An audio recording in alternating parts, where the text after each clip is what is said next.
Lalu jarang latihan. Sore hari ini kita mau dengar firman tentang Tuhan menjawab doa.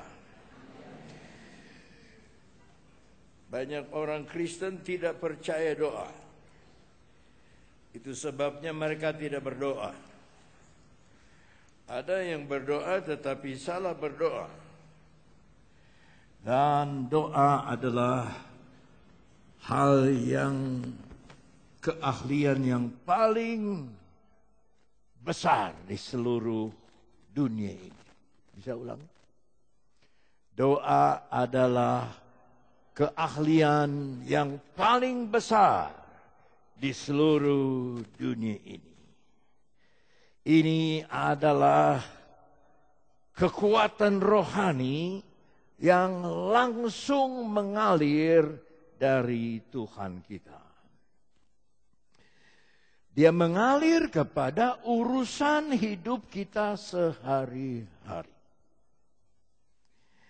Dan sangat mengejutkan dan sangat menarik saudara-saudara bahwa doa mengatasi problem. Doa juga saudara-saudara mengangkat beban. Doa juga memenangkan segala halangan. Dan doa juga merestorasi kesehatan. Dan doa juga, saudara-saudara, dia membawa banyak keajaiban. Saya mau tanya saudara dapat ayat apa pada tanggal 31 Desember? Saya dapat ayat yang menghibur saya untuk hari yang sudah lewat dan mempersiapkan saya untuk hari yang akan datang. 1 Korintus 15 ayat 58. Siapa yang dapat ayat sama dengan saya, angkat tangan. 1 Korintus 15 ayat 58. 2, 3, puji Tuhan. Siapa lagi? Masa cuma 3 bikin surat itu ayat? Cuma 3. Mestinya saudara bersaksi. Sebab ada jemaat saya di Jakarta sampai minta 5 kali ganti karena dia dapat ayat hidup adalah Kristus, mati itu untung. Dia nggak mau mati. Padahal itu cuma ayat firman Allah bahwa kalau kita sampai mati itu keuntungan yang besar. Saudara ingat tuh German yang main biola, istrinya sampai 5 kali mau tukar-tukar ayat, satu saja. Ya. Coba kita baca 1 Korintus 15 ayat 58. Ini yang menghibur hati saya dari Tuhan. Karena itu saudara-saudaraku yang kekasih, berdirilah teguh, jangan goyah, dan giatlah selalu dalam pekerjaan. Sebab kamu tahu bahwa dalam persekutuan dengan Tuhan sama-sama jerih payahmu tidak sia-sia. Besok jam 10 saya sudah harus rapat di Kerawang. Sampai sore, sampai malam. Dan harus memberkati pendeta pernikahannya. Dan kembali lagi harus macam-macam. Aduh, acara saya begitu banyak. Tapi Tuhan bilang, pegang ayat yang aku kasih. Ya, kalau Tuhan suruh berdirilah teguh, berarti kita mampu. Jangan goyah, berarti kita gak akan goyah. Giatlah selalu, berarti saya harus giat dalam pekerjaan Tuhan. Nah, saya ingin memberi 7 hal mengenai doa. Tapi dalam doa, dalam hubungannya Tuhan menjawab doa. Yang pertama, apa yang harus kita doakan pada waktu kita berdoa? Jawabannya sangat sederhana. Berbicaralah kepada Tuhan, saudara, sama seperti seorang anak berbicara kepada ayahnya.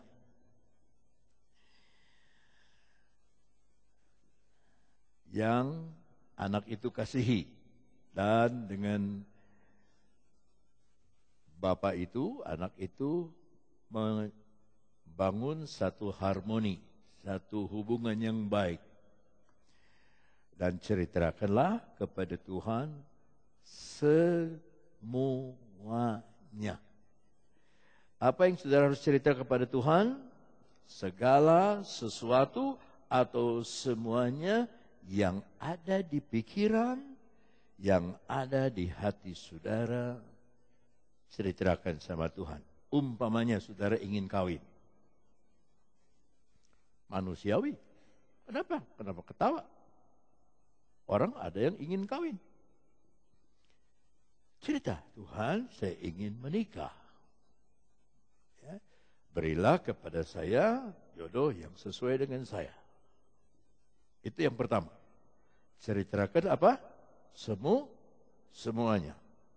Sama seperti anak bercerita kepada papa, kepada ayah sendiri. Cerita. Nomor 2. Ceritakan kepada Tuhan dengan bahasa yang sederhana. Jangan sembahyang begini, saudara. Oh, Allah Bapa kami yang di dalam kerajaan surga, Gatot Goco wong prigendani, kancing coplok kuplak aplek. Jangan. Berdoa dengan bahasa yang sederhana. Berdoa dengan sesimpel-simpelnya. Saudara mau pakai bahasa Sunda boleh. Mau pakai bahasa gaul boleh. Karena Tuhan mengerti semua bahasa. Sampai saudara nggak bisa ngomong, hanya menangis pun boleh. Ceritakan sesimpel-simpelnya. Tidak ada sekolah doa. Tidak ada. Saudara ngomong kepada Bapak. Berdoa dengan sederhana. Ya, jangan saudara, umpamanya saudara punya Bapak. Lalu saudara ngomong sama Bapak saudara. Daddy,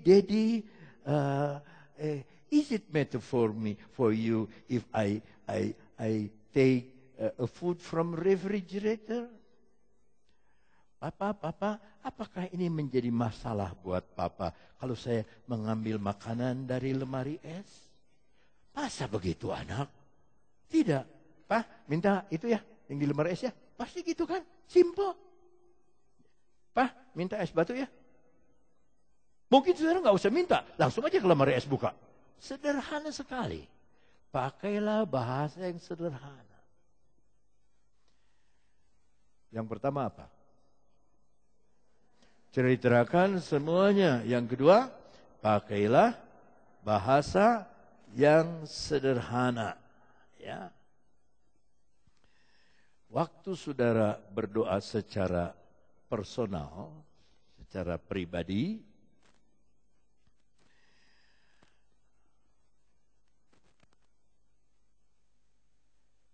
saudara mesti lebih personal lagi. Tidak berkata, ya Allah Bapa kami di dalam surga. Enggak. Sudah cukup dong Bapak. Dan dia tahu saudara bicara kepada dia. Ya. Karena dia tidak lihat, dia tidak membedakan orang seperti apa. Ya. Yang penting di dalam doa itu saudara, membuat hubungan saudara dengan Tuhan itu natural, nggak dibikin-bikin, natural. Natural itu bagaimana ya? Kalau saya pakai celana sekarang merah, lalu bajunya hijau, itu nggak natural. Ya, kalau celana hitam natural lah, semua warna bisa cocok dengan hitam. Tapi kalau saya pendeta pakai celana merah, satu pendek, satu tinggi. Wah, itu nggak natural itu. Kalau nggak hun-hun, ya, jauh-jauh. Ya. Apa yang terjadi? Kita harus senatural mungkin dengan Tuhan. Sesederhana mungkin dengan Tuhan. Nah, yang ketiga ini penting. Nomor 3. Ceritakan kepada Tuhan apa yang saudara mau. Ulangi.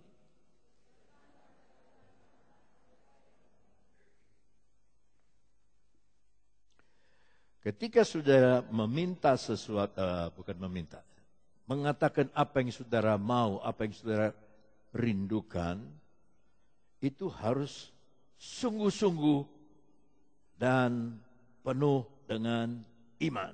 Ya. Secara baik-baik kita berkata kepada Tuhan dan tidak boleh takut kepada Tuhan dalam hal meminta. Ya. Nah, saya mau selingi dengan satu kesaksian yang saya dengar hari Jumat yang lalu. Hari Jumat yang lalu tepat 15 tahun persekutuan doa berdasi. Nah, kemarin saya punya ulang tahun perkawinan ke-44. Dan bulan Februari, tanggal 14 Februari, nanti ulang tahun persekutuan doa di Jakarta yang ke-33. Nah, ketua dari Berdasi itu Saudara Aan Andreas. Dulu, waktu dia masih susah, saya sudah kunjungi rumahnya. Dan kalau mau kebaktian, Om mandi saja di kamar mandi. Tapi maaf Om, itu kamar mandi tidak ada pintunya. Bayangin saudara, saya mau mandi di kamar mandi yang tidak ada pintunya. Tapi jangan takut Om, ada papan dan saya akan jaga Om. Om ngomong saja, belum selesai atau sudah selesai. Sampai begitu saudara. Anaknya baru 1. Sekarang, itu dulu. Sekarang, Tuhan berkati dengan luar biasa. Putri yang tua lulusan Amerika dan ingin kerja di Amerika. Putri yang kedua tahun ini akan menikah. Putri yang ketiga dia sudah kerja di London, mau ke London dan dia jalan sendiri. Itu anak perempuan semua. Ya, anaknya yang laki paling bungsu. Nah, dia kemarin bersaksi sambil menangis. Dia itu ada kerinduan punya gedung sendiri untuk berdasi. Jadi dia masuk di satu perumahan yang baru mau dibangun. Sendirian dia bawa mobil dan dia doa di dalam mobil. Tuhan, saya ingin membangun sebuah bangunan di perumahan ini. Dan saya minta cuma saya dan engkau saja yang bangun. Tuhan dan saya aja yang bangun. Dia cari tanah dapat 300 meter tanah. 300 meter. Lalu dia menghadap pemilik, saya mau tanah ini. Buat apa? Saya ingin bangun gedung untuk persekutuan doa. Dia ngomong jelas. Dia bangun gedung untuk persekutuan. Mana cukup Pak? 300 meter nggak cukup. Kalau 1000 meter cukup. Karena dia berdoa kepada Tuhan. Antara saya dengan engkau saja yang bangun Tuhan. Dia bilang oke deh 1000 meter. 1000 meter. Bapak punya duit berapa? Saya nggak punya duit. Tapi 1000 meter saya terima. Saya mau bangun itu. Dia itu pemilik. Kadang nggak punya duit itu. Tapi kan dia sudah ngomong sama Tuhan. Tuhan antara engkau dengan saya. Dia masuk lagi dengan mobil. Tuhan, saya ingin bangun. Saya sudah dapat 1000 meter. Saya ingin bangun untuk engkau. Dia dipanggil saudara. Oleh pemilik tanah itu. Sudah bangun belum? Belum. Kamu sudah punya uang berapa? Enggak punya. Belum punya. Ini saya kasih sumbang 1 M, 1 miliar. Jangan dulu haleluya, belum apa-apa ini mah. Ini aku kasih 1 M. Bangun. Insinyurnya saudara begitu bosnya sumbang 1 M, jadi hormat sama saudara Andreas ini. Dan dia bikin sulit. Pak, kalau 1000 meter nggak cukup Pak. Nanti orang parkir di mana mobilnya. Kedengaran sama bosnya. Udah, bangun saja. 1.900 meter persegi. Itu dari saya semua. Dia bilang, Tuhan, saya minta antara saya dengan engkau. Ini saya belum apa-apa. Tuhan sudah terus kerja. Itu Tuhan. Cerita apa yang saudara mau. Katakan apa yang saudara mau.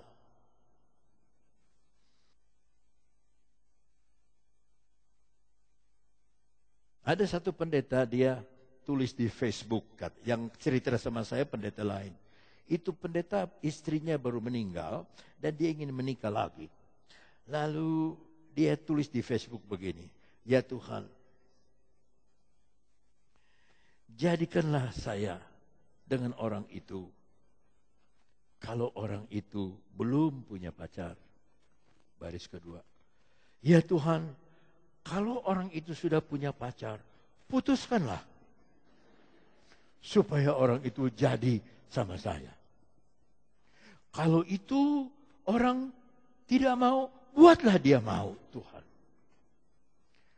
Pokoknya, apapun kehendakmu Tuhan, jadikanlah saya dengan dia. Terus ada yang nimpali teman pendetanya. Ini kamu enggak lama lagi, kamu gila. Maksa sama Tuhan. Tuhan bilang, ceritakan apa yang engkau mau. Yang urus Tuhan dong. Bukan kita yang urus. Amin, saudara. Dia minta 300 meter. Tapi Tuhan kasih 1.900 meter. 6 kali lipat. Tidak keluar uang. Belum keluar uang, malah dikasih uang 1 M. Itu kalau saudara tahu bahwa Tuhan kita itu menjawab doa. Banyak kali kita tidak yakin Tuhan kita itu menjawab doa. Yang keempat,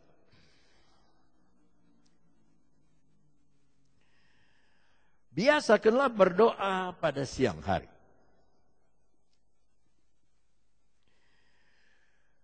Sebagai contoh,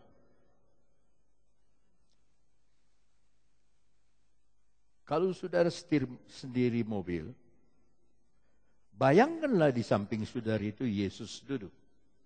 Ngobrol dengan dia. Tidak akan ada basa-basi. Saudara tidak akan ngomong, ya Bapa kami dalam surga. Enggak kan? Yesus kan di sebelah saudara. Ya Yesus, saya minta ini Tuhan. Sudah setir. Segala puji bagi nama Tuhan. Sudah setir mobil. Kalau saudara disetirin sama supir, saudara disetirin sama supir. Saudara kan ngobrol sama supir. Jangan terlalu cepat, Pir. Di depan belok kiri, Pir. Ngobrol kan? Kita ngobrol sama supir. Nah, kalau kita sendiri-sendiri, lalu kita bayangkan Yesus di sebelah kita. Kita ngobrol dengan dia. Saya kasih kesaksian lagi. Ada satu orang, bukan pendeta.